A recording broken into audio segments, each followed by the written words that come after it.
Good morning. Happy Sabbath to you, and welcome to our final week in the book of Numbers, where we've been confronting carnality, challenging compromise, and calling kingdom citizens into dominion. You're tuned in to Kingdom Disciples Training Center. I am Dr. Lexi Johnson. This is our weekly Sabbath teaching. In other words, our Bible study hour. So, what we have been studying in the book of Numbers has not been about religious tradition. It has been about radical transformation. That's actually what we're about here at KDTC, right?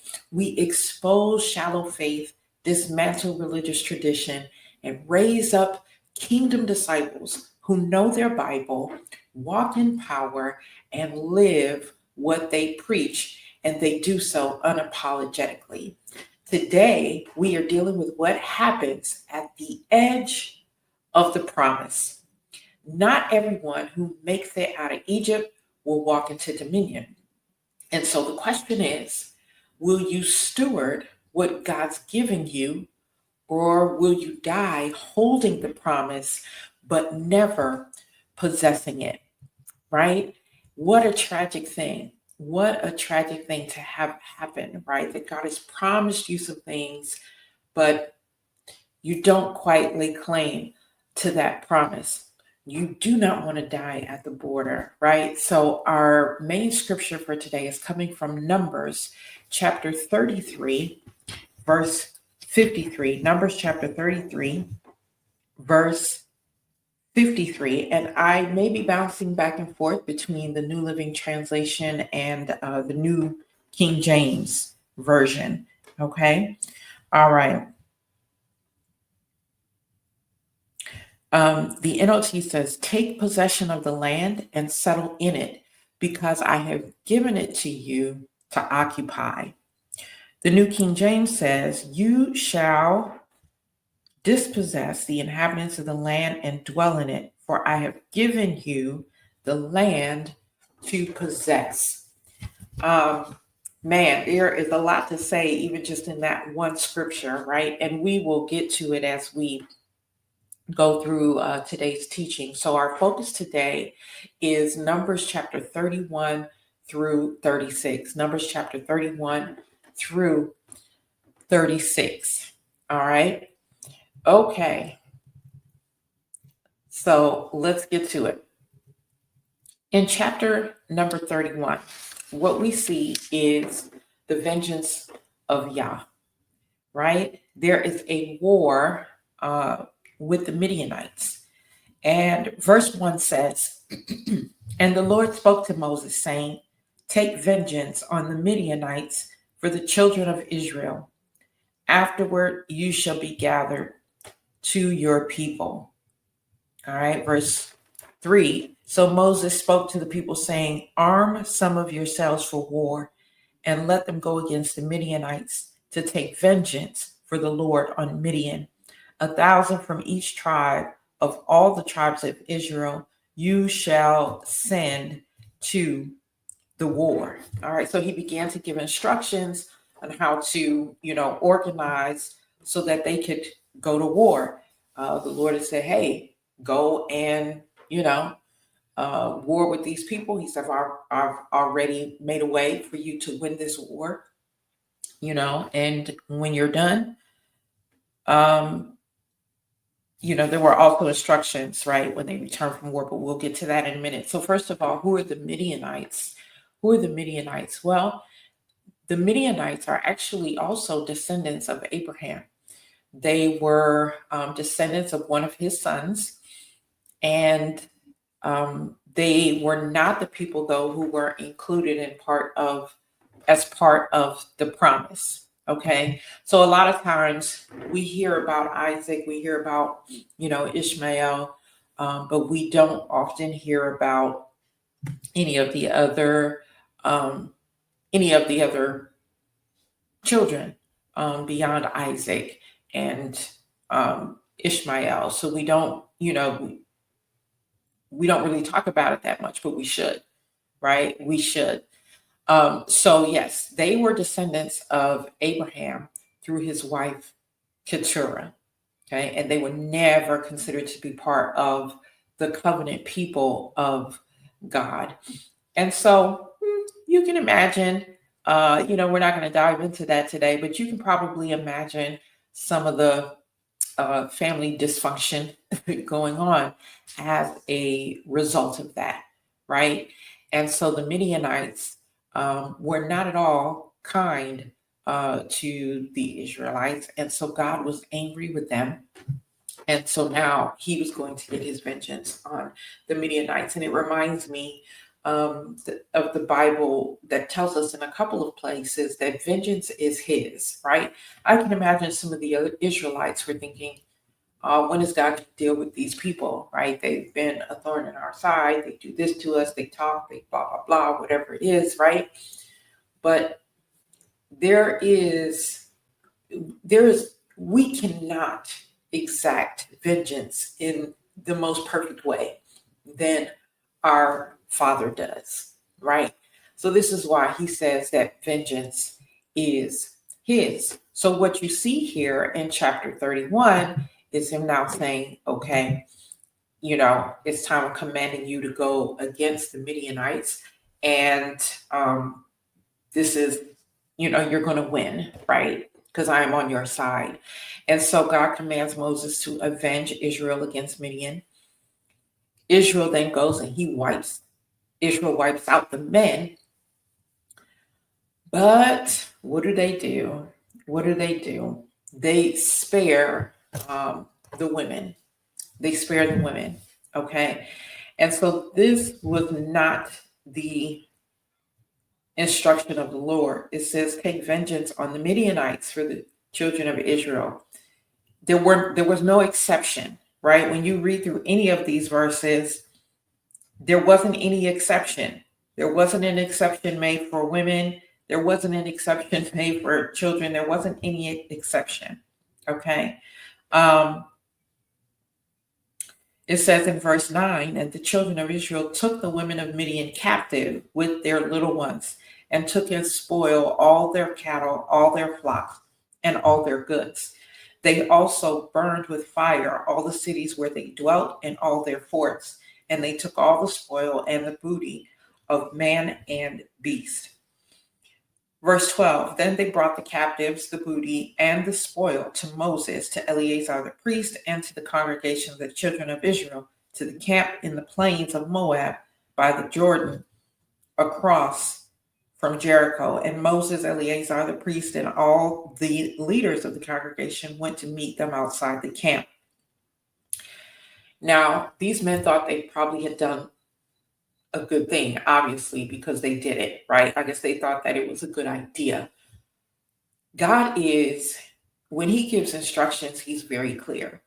He doesn't need us adding to his instructions. He doesn't need us taking away from instructions. He's extremely clear on how he wants things to go. And so taking the women and children was not, as captives, was not part of the plan. And listen, Israel has a history. They have a history of mixing with ungodly women and then taking on and serving their gods, right? And so they just have not learned. Hard-headed, right? And before we get too judgmental of the Israelites, because we're the same, right? Many of us may not know if we descend directly from Abraham. But we do know that when we say yes to God, to be part of the kingdom of Yah, that we are adopted into the family. We are spiritual Israel, and we do the same things. We are just as hard-headed. We are just as hard-headed as they were. The only reason that we don't meet the same harsh consequences as they did, and their consequences oftentimes would be, immediate. The only reason that we don't meet very harsh consequences as they did, and believe me, we suffer our consequences. The only reason is because of Yahusha, right? Who paid the price for our sins. So there is grace and mercy for us, more grace and mercy than was extended to them before Christ, right? So we can't be, too judgmental and talk about them too badly, like, oh, they didn't get it. They're like as if we aren't the same, right? Many of us are the same. God gives us direction. He gives us guidance. He gives us instruction. And then we decide, okay, let me tweak the instructions a little bit and do it this way. This God is better. That's essentially what we're saying. Some of us may not outright say that out of our mouths, but in our behavior, that's what we'll do. Yeah, God, let me add this one thing to your instructions, right? Or let me take away this one thing.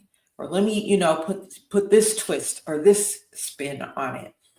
And God doesn't need that help. All right. So they meet Moses and Eleazar the priest. They meet them outside of the camp. And verse 14 says, and by the way, I'm reading from the New King James, says, but Moses was angry with the officers of the army, with the captains over thousands and captains over hundreds who had come from battle. And Moses said to them, have you kept all the women alive? Look, these women caused the children of Israel through the counsel of Balaam to trespass against the Lord in the incident of Peor. And there was a plague among the congregation of the Lord. So he's saying these women are not innocent. Like oftentimes in war, people say, okay, the women and the children, they're innocent. They don't have anything to do with this. So spare their lives. But Moses is saying in this case, no, these women they're not innocent. Okay. These women caused Israel to turn away from God, and they knew exactly what they were doing. They knew what they were doing. It was very intentional. And so he's like, they're not innocent, and they were not supposed to be kept alive. They were not supposed to be keeping them as captive. All right. So Moses then says, now therefore kill every male among the little ones, and kill every woman who has known a man intimately. Listen, because what they're doing is they are polluting the camp. They are polluting the camp. And I think it, talks more about this later on. And the importance of that. We have to be a set apart people, consecrated for the work of God. We cannot afford to be polluted by all the various different teachings and beliefs. Like there's people out there who now think it's popular to just mix a little of this with a little of this and a little bit of this, so I'm going to mix a little bit of the Bible with a little bit of, what Buddha says, and a little bit of this one, and a little bit of the ancestors and all this. And they, got this mishmash, and they think they're doing something. And I was like, no, okay, that's pollution. You're no longer pure, right? So the reason that every male among the little ones had to be killed, and every woman who has known a man, is because they had to get rid of the pollution. All right. Now he says, but keep alive for yourselves all the young girls who have not known a man intimately. And as for you, remain outside the camp 7 days. Whoever has killed any person and whoever has touched any slain, purify yourselves and your captives on the 3rd and on the 7th day. Now, the number 3 and the number 7 are very, very significant. We don't have time to deal with that today. I have dealt with it before in Bible studies before, but that it would be a very good opportunity for you to go and to dig into the numbers 3 and the number 7. Purify every garment, everything made of leather, every woven of goat's hair, and everything made. So they had to be purified, right? They had, they've been in war, they've been out killing, all of that kind of stuff. So they had to purify themselves as well. And now they were going to kill again because they brought these people back that they shouldn't have brought back. So all this purification had to take place. The purification laws are re-emphasized after this war, right? So what do we learn in chapter 31? We learn that obedience in warfare means following God's commands fully, okay? Not sentimentally, not partially, not, adding on or thinking that, you got a strategy or a plan that is better than God's, right?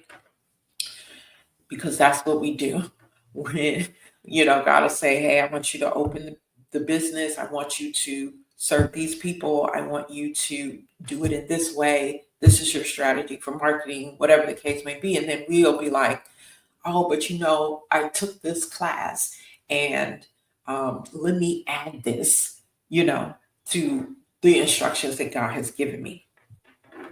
As if man's knowledge is better than what God has to say. It's so crazy how we are, right? So partial obedience is still rebellion. You cannot and you can't show mercy to what God has marked for destruction. If God says to destroy it, you cannot show it mercy. Bottom line. All right, so let's go to chapter 32. I've got to kind of move a little bit swiftly here. So the Reubenites and the Gadites settle early. All right, so we have now a couple of tribes and a half a tribe, but two primarily, the Reubenites and the Gadites, who want to settle early. They want to settle on the east side of the Jordan, which is outside of the promised land. They come to Moses and they make their request to do so, right? And Moses is like, what? Why do you want to do that, right? And does that mean now that you don't actually want to go and fight with your brothers? So the rest of the tribes, that you don't want to go and fight with your brothers to make sure that they get the promised land. He's like, no, that can't happen. So he makes a concession, and he says that the only way that they can settle in the land outside of the Jordan, east of the Jordan, is that they must agree to help fight. Okay, so they can set up shop, they can leave their women and children there, but they must go and fight. They must go and fight and help their brothers. If they do not go help them fight and to get the promised land, then they cannot have that land that they're asking for, which is just on the east side of the Jordan.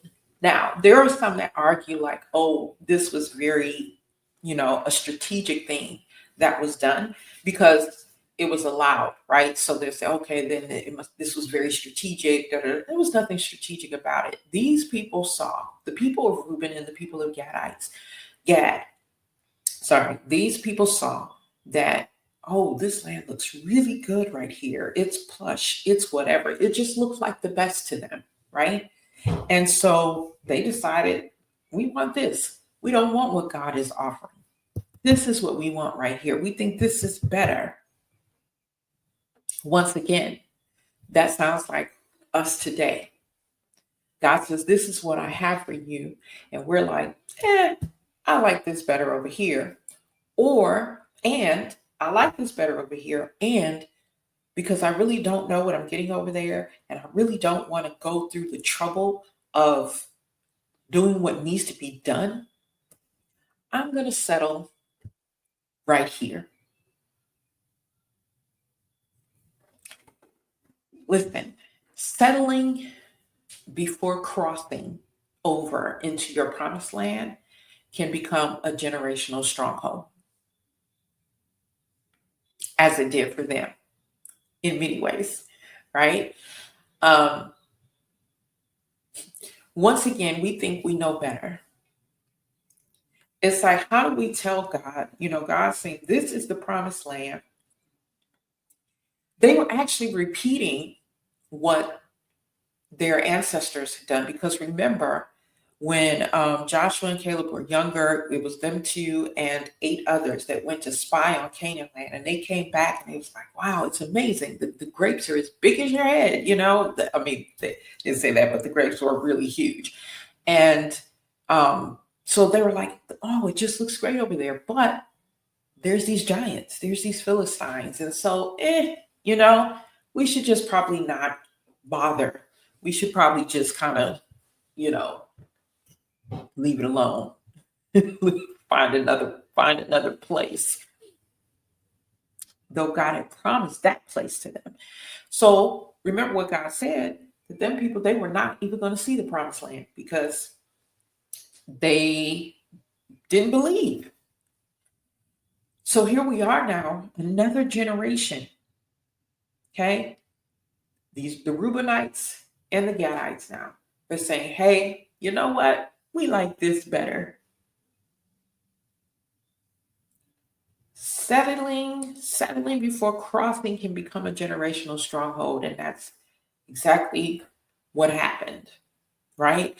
And so when God gives us instructions and he says, your land is over here, over there, wherever it is,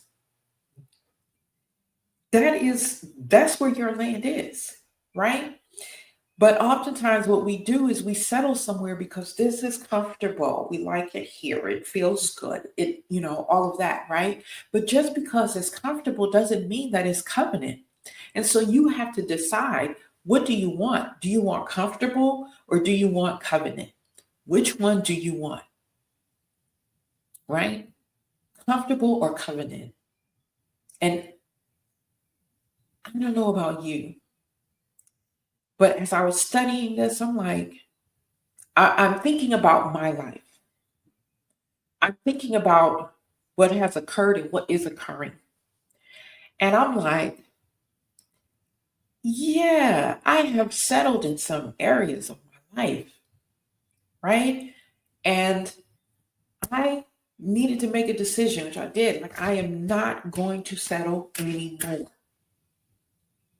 And so I'm going to, no matter if it's uncomfortable or whatever it is, I need to push through so I can get what God has promised for me. Listen, God has promised you some things too, but just because he promises it doesn't mean that it's just going to automatically fall in our lap. No, he has given us gifts and talents and abilities and things to go out and to get what we need to get. It's like, yeah, I got this for you, but it's here. And you have to take this journey to get here. And so many of us along the journey are like, you know what? I like this here. I'm going to stay right here. They were talking about how all this is going to be good for my livestock and blah, blah, blah. You can have livestock and still lack legacy. That livestock means nothing. I don't care if you're like, you know what? I don't need to keep going where God told me to, because right here, I'm making the money I want. I have, the family I want. I have blah, blah, blah. You can have all those things, but it means nothing if you settle short of the promise. If you settle short of the promise, you still lack legacy. You are still creating generational strongholds to ripple throughout the rest of generations, right? Until there's one generation that rises up and says, nah, this is not where we're supposed to be. But why put that on the next generation, right? So, yeah, that was chapter 32. Now, chapter 33, the wilderness journey is reviewed, and most people will look at this chapter, they probably will skip over it because it details every stop on the journey and the names of these various different places, right? So it starts out, These are the journeys of the children of Israel who went out of the land of Egypt by their armies under the hand of Moses and Aaron. Now Moses wrote down their starting points of their journeys at the command of the Lord, and these are their journeys according to their starting points. So they departed from Ramses in the first month. And so the chapter goes on and it talks about where they departed from, where they went to, when they departed, where they went to, how long they stayed in that place, when they left that place, got to the next place, when they got to the next place. Like, it's a very detailed record of every stop from Egypt to the plains of Moab. Right? And it's beautiful. People will read this chapter and be like, let me skip over this because there's nothing going on here. That's what we do in life, right?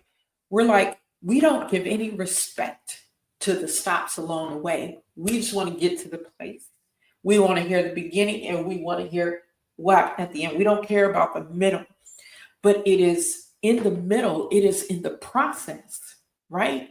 Where the transformation happens. Not when you get to the end of the thing.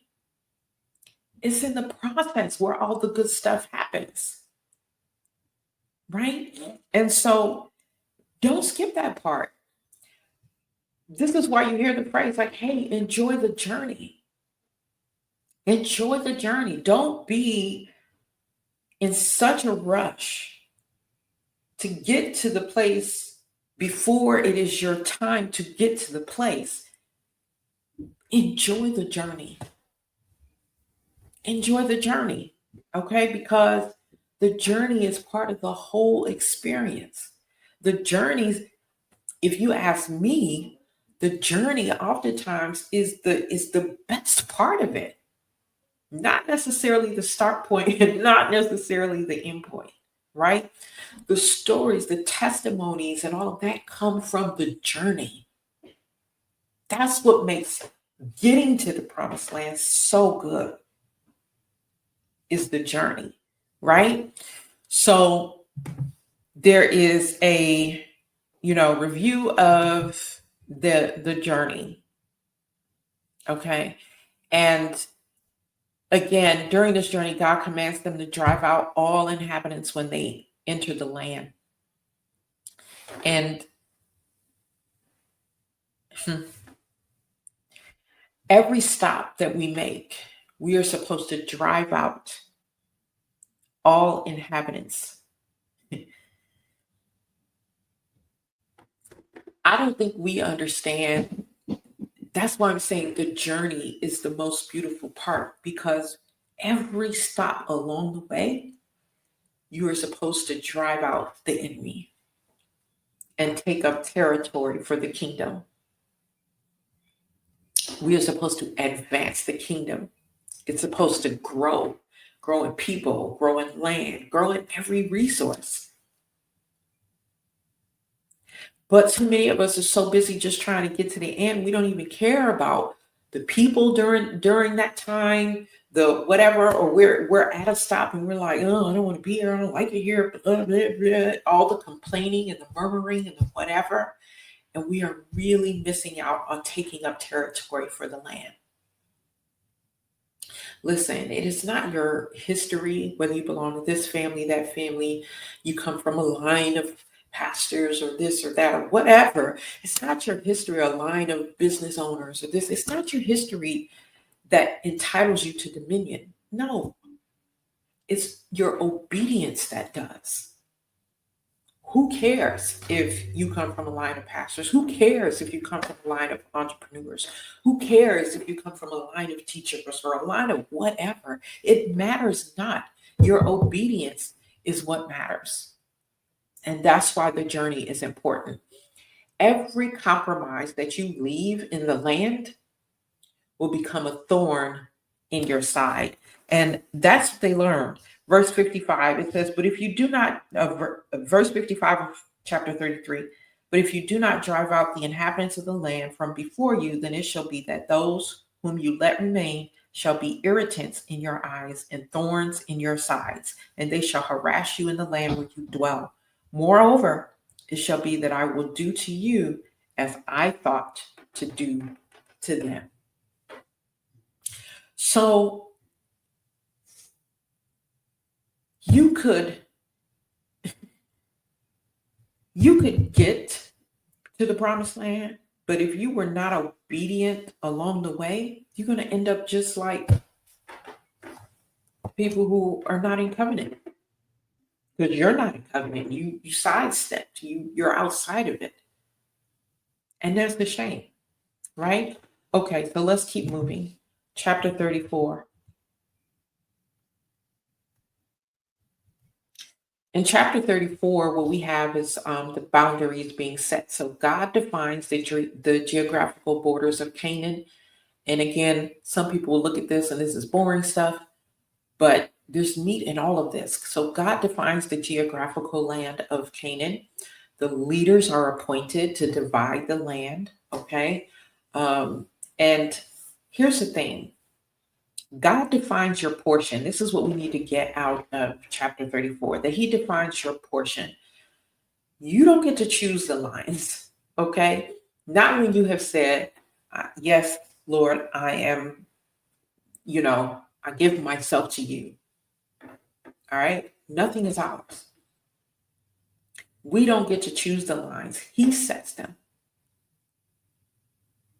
He sets them. So he makes those lines, and then he tells us to operate within those lines, staying in your lane, not trying to be a worship singer when you have been called to be a teacher,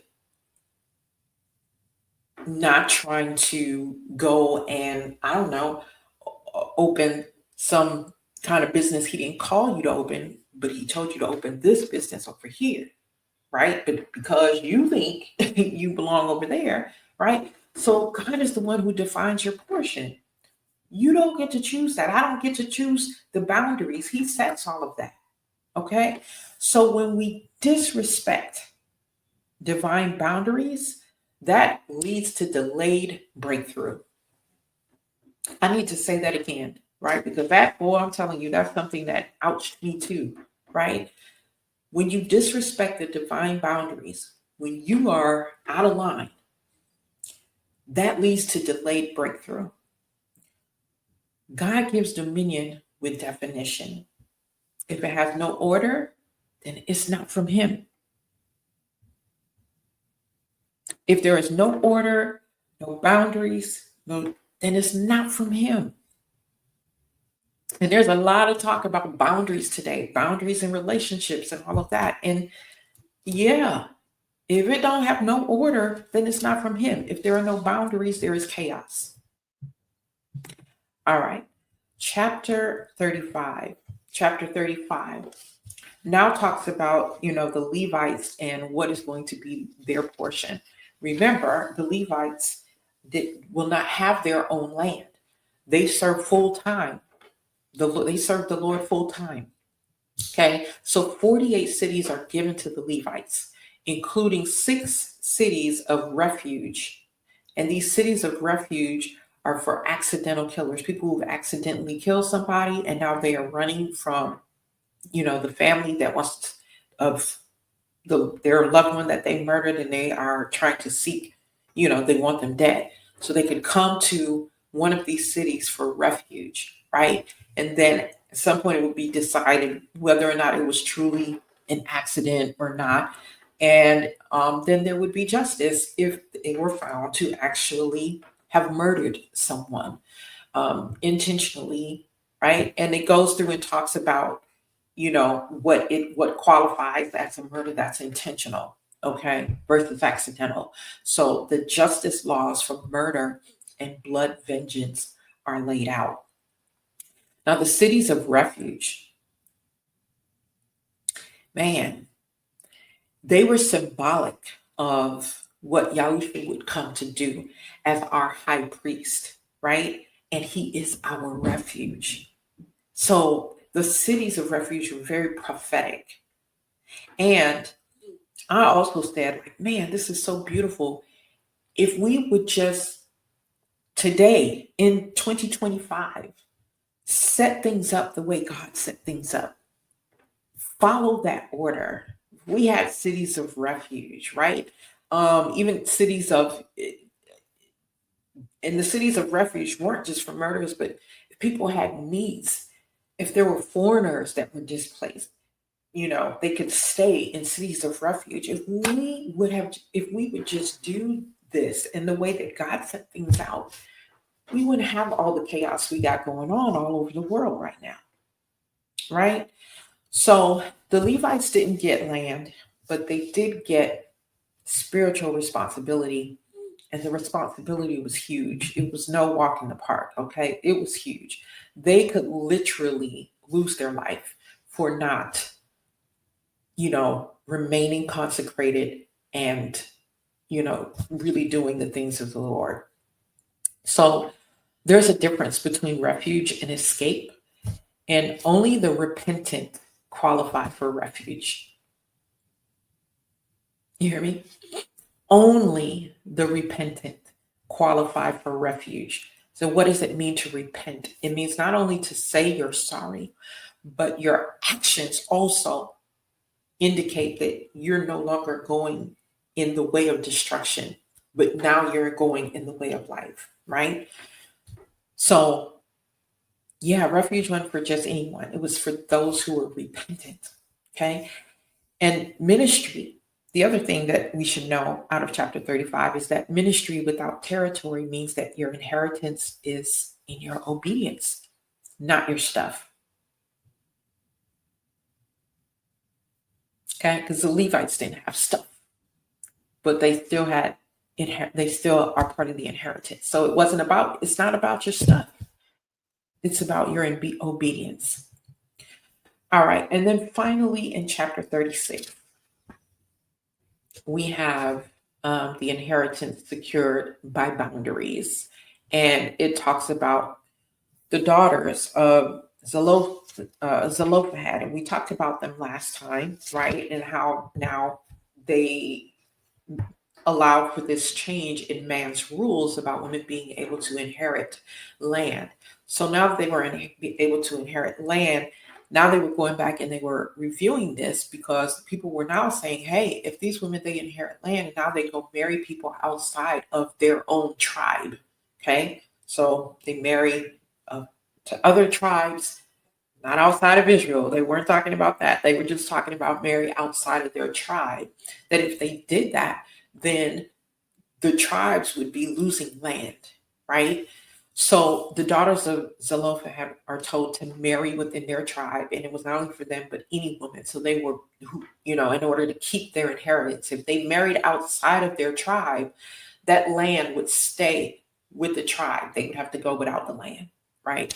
So they are told to marry within their tribe to keep the inheritance intact. And that's what the daughters of Zelophehad did.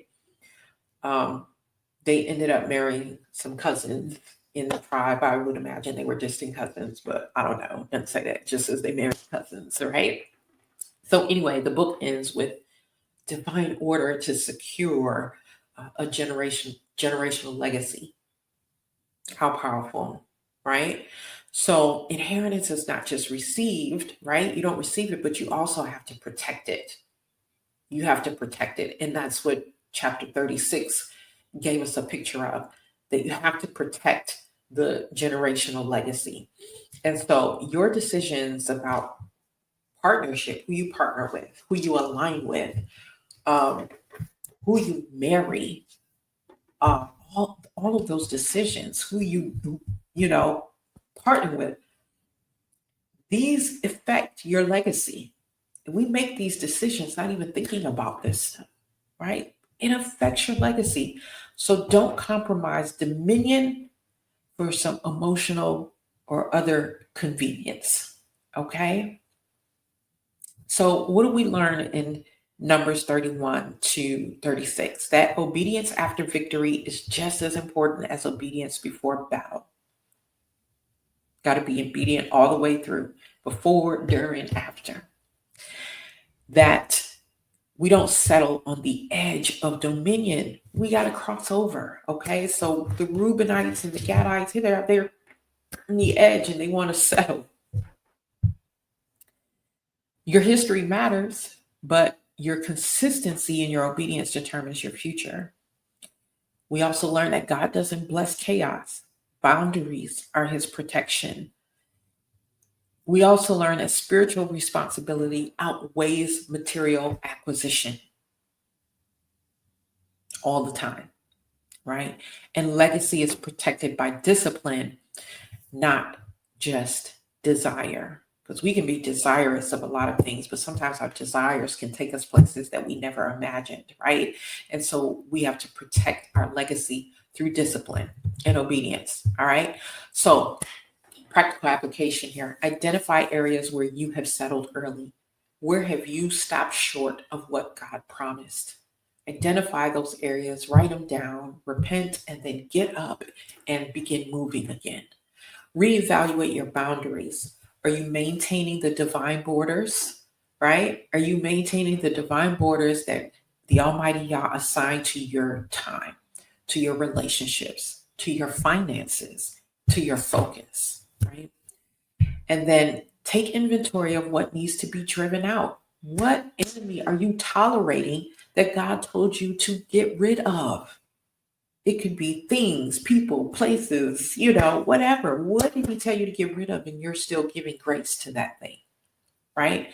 And then finally, reinforce your family legacy. Are your decisions preserving or perverting your inheritance? Oh, mercy. These are some things I really, truly wish I understood in my early days, but it's all right. I'm understanding them now and moving forward. So that is our study on the book of Numbers. I hope you have enjoyed it as much as I have. I have been so blessed by this study of the book of Numbers. And if you haven't seen the first 3 parts of this, I would encourage you to go to our YouTube channel, Kingdom Disciples Training Center, and check out the previous studies. And then I would encourage you to actually just do a deep dive of every chapter in Numbers if you can. And it's so beautiful. It really is, and so relevant to our lives today. So anyway, that's all that we have for you today. Any relevant information that you need to know or that I would like to share with you, you can find in the description or in the show notes, depending upon where you're watching this. Listen, God bless you. You have an amazing rest of your Sabbath.